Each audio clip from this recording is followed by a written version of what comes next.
தமிழ்நாட்டில் மாநகராட்சி மற்றும் பஞ்சாயத்துகளில் மாற்றுத்திறனாளிகளுக்கு நியமன பதவி வழங்கப்படும் என்ற முதலமைச்சர் மு.க.ஸ்டாலின் அறிவிப்புக்கு மாற்றுத்திறனாளிகள் கூட்டமைப்புகளின் நிர்வாகிகள் வரவேற்பை தெரிவித்தனர். அவங்க எவ்வளோ அழகாக சொல்கிறாங்க பாருங்க.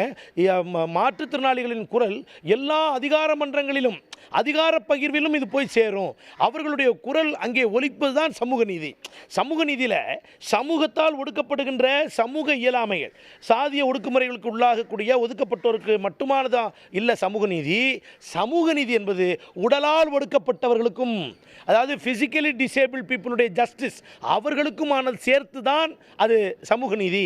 அப்போ தான் சமூக நீதி முழுமையடையும் என்ற கருத்தை மாண்புமிகு தமிழ்நாடு முதலமைச்சர் ஓங்கி உரத்த குரலில் நேற்று பேசினாங்கிறது மட்டற்ற மகிழ்ச்சி. தமிழ்நாட்டில் கிட்டத்தட்ட 12,000 ஊராட்சிகள் இருப்பதாக நான் அறிகிறேன்.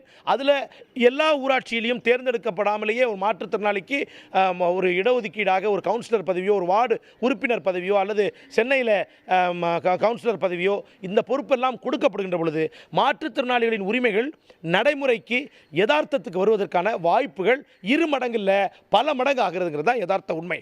உடனுக்குடன் செய்திகளை தெரிந்து கொள்ள சன் நியூஸ் பெல் ஐகானை கிளிக் பண்ணுங்க.